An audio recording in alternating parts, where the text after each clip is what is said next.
Washroom use किया, बच्ची ने तो कहा कि मुझे पेन हो रही है। तो बच्ची के कंप्लेन करने पे कि मेरी पेन है, तब उसकी नानों ने बच्ची को एग्जामिन किया तो उसके घर से ही उसने उसको मोलेस्ट किया। और यही वजह थी कि वो रिपीटेडली उसके साथ ये काम कर रहा था और उसको डरा धमका भी रहा था कि हम जो भी चीज़ बच्ची से पूछते थे वो कोई भी चीज़ बताने से कासिर थी। आखिरकार हमने उसका मुलजिम जो है वो ट्रेस कर लिया और वो उसके घर में से था, उसका मामू था। बच्चों को ये ज़रूर बताएं कि कोई बंदा अगर आपको मोलेस्ट कर रहा है, आपसे कोई ऐसी ख़राब बात कर रहा है या आपको बैड टच कर रहा है, तो सबसे पहले आके वो अपने पेरेंट्स को बताएं। लाहौर में कमसिन बच्ची से ज्यादती का ये वाकया 4 माह तक पुलिस के लिए चैलेंज बना रहा। स्कूल को क्राइम सीन समझकर दर्जनों तलबा और मुलाजिमीन के डीएनए करवाने वाली तफ्तीशी टीम आखिर असल मुलजिम तक कैसे पहुंची, आइए जानते हैं। वो एक जो केस मैंने रिसेंट अभी हम लोगों ने ट्रेस किया है, वो एक थाना शादरा में वो रिपोर्ट हुआ था और एक वो स्कूल का इंसिडेंट था। उसमें बच्ची की एज थी तकरीबन 11 से 12 साल के दरमियान में, और बच्ची क्योंकि वो बहुत छोटी थी, वो कुछ बता नहीं पा रही थी। स्कूल से छुट्टी के टाइम पे जब वो घर गई है तो उसने अपनी नानी माँ को बताया, तो उसकी नानी माँ ने फिर केस हमें पुलिस को रिपोर्ट किया। और तब तक वो जब तक केस रिपोर्ट हुआ टोटली ब्लाइंड केस था, क्योंकि वो स्कूल गई थी घर से और उनको बिल्कुल नहीं पता था कि ये क्या, किसी पे शक भी नहीं था, टोटली ये केस ब्लाइंड था। इसमें हमने बहुत मेहनत की, हमने फौरी तौर पे इसका मेडिकल करवाया। इसके बाद फोरेंसिक की टीम्स आई, वहाँ से जितने एविडेंस पॉसिबल थे वो सब कलेक्ट किए और फोरेंसिक में भिजवाए। और क्योंकि किसी पे शक नहीं था, ना उसके घर वालों को, और उसमें हमें ट्रेस करने में काफ़ी मुश्किलात आई। हमने वहाँ पे तमाम जो थोड़ी हाई क्लास के जो स्टूडेंट्स थे उनको भी हमने शामिल तफ्तीश किया, और उसके अलावा हमने उसके घर में से भी कुछ लोगों को शामिल तफ्तीश किया। और ये केस तकरीबन 3 से 4 माह की मेहनत करने के बाद आखिरकार हमने उसका मुलजिम जो है वो ट्रेस कर लिया, और वो उसके घर में से था, उसका मामू था। बच्ची जो थी विक्टिम, वो अपनी नानों के पास रहती थी। तो उसकी नानों ने एक मतलब बच्चा लेके पाला हुआ था अपनी फैमिली में से ही, कज़न का, तो उसको अपना बेटा बनाया हुआ था, तो वो उसको मामू ही कहती थी। मतलब ये है कि वो उसके घर में ही रहता था, मामू उसको वो कहती थी, तो उसके घर से ही उसने उसको मोलेस्ट किया। और यही वजह थी कि वो रिपीटेडली उसके साथ ये काम कर रहा था और उसको डरा धमका भी रहा था कि हम जो भी चीज़ बच्ची से पूछते थे वो कोई भी चीज़ बताने से कासिर थी, वो नहीं बता सकती थी। तो ये हमने शक की बिना पे फिर उसको शामिल तफ्तीश किया और चीज़ें हमारे सामने आईं। और क्योंकि ये घर में ही वो मौजूद था तो उसके लिए बहुत ईजी टारगेट थी वो बच्ची। वो सुबह स्कूल के यूनिफॉर्म में स्कूल चले गई है। उसके बाद जब बच्ची घर वापस आई है तो उसने कहा, वो वॉशरूम यूज़ किया, बच्ची ने तो कहा कि मुझे पेन हो रही है। तो बच्ची के कंप्लेन करने पे कि मेरी पेन है, तब उसकी नानों ने बच्ची को एग्जामिन किया, और जब फिर मेडिकल हुआ तो चीज़ें खुल के सामने आ गई। मतलब हुआ ये सारा इंसिडेंट, प्लेस ऑफ अकरेंस वो घर पे थी, बस बच्ची बता फिर भी नहीं पाई थी। बच्ची ने जैसे यही कहा कि मुझे वॉशरूम यूज़ करते हुए पेन का सामना है, तो उसके ऊपर वो चीज़ें कुछ खुल के फिर सामने आई। कम उम्र बच्चों और बच्चियों के साथ जिनसी जराइम में मुलव्विस 80% मुलजिमान इनके करीबी रिश्तेदार या ऐसे अफराद निकलते हैं जिनसे बच्चे पहले से मानूस होते हैं और बासानी एतमाद कर लेते हैं। वालिदैन किस तरह अपने बच्चों को बदफेली या ज्यादती का शिकार होने से बचा सकते हैं, ये जानना भी बहुत ज़रूरी है। इस केस में हमने 8 से 9 लोगों के डीएनए करवाए हैं, जिसमें हमारे सीनियर ऑफिसर्स ने हमारा बहुत ज़्यादा साथ दिया कि नॉर्मली हर केस में 2 या 3 लोग जो सस्पेक्ट होते हैं उनका डीएनए होता है, लेकिन इसमें हमने काफ़ी लोगों का डीएनए करवा के और उसमें उसके घर से ही कल्प्रिट निकला।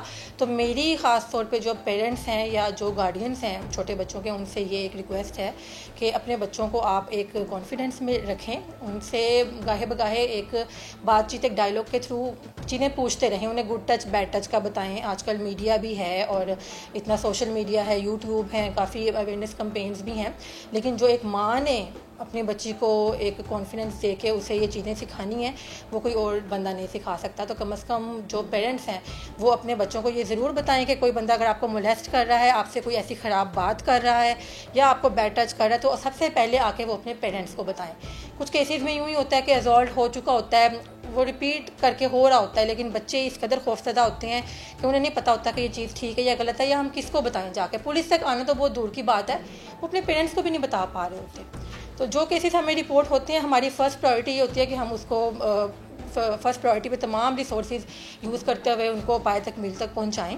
اور اب تک کا جو 2023 کا فگر ہے ریپ ود مائنر کا، وہ 130 کیسز جو ہیں وہ ہمیں یہ سپٹمبر تک، اب 21 سپٹمبر تک یہ ہمیں رپورٹ ہو چکی ہیں. اور کوشش ہماری یہی ہے کہ ہر طرح کی اویئرنیس کے تھرو بچوں کو بتایا جائے کہ اس طرح کے کیسز کو چھپانا نہیں ہے، بلکہ اپنے ماں باپ کو یا پولیس کو بتانا ہے تاکہ اس کا سدباب کیا جا سکے. تقریباً 80 سے 82% کیسز جو ہیں وہ موسٹلی زیادہ تر جاننے والے لوگ، کوئی رشتہ دار یا کوئی تھوڑا دور کا رشتہ دار یا کوئی دوست یا کوئی محلے دار، کوئی تایا چاچا پھوپھا یا کوئی دکاندار، زیادہ تر کیسز یہی ہوتے ہیں.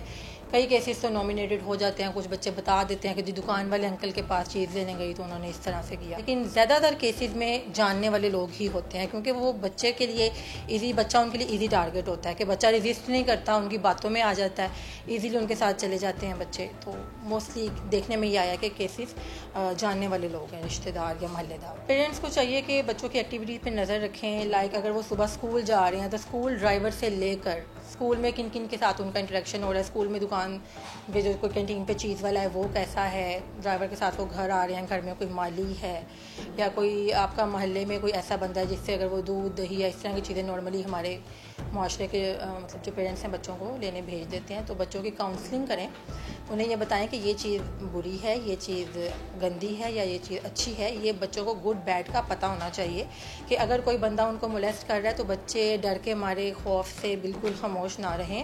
اپنے ماں باپ کو، اپنی کسی خالہ، کسی اس طرح کے نزدیکی رشتے کو یہ چیز بتائیں. اتنا بچوں کو سمجھانا تو ماں باپ کا فرض ہے، کیونکہ بچوں کو نہیں پتہ کہ یہ چیز اچھی ہے بری ہے، کیا چیز ان کے لیے بہتر ہے کیا نہیں.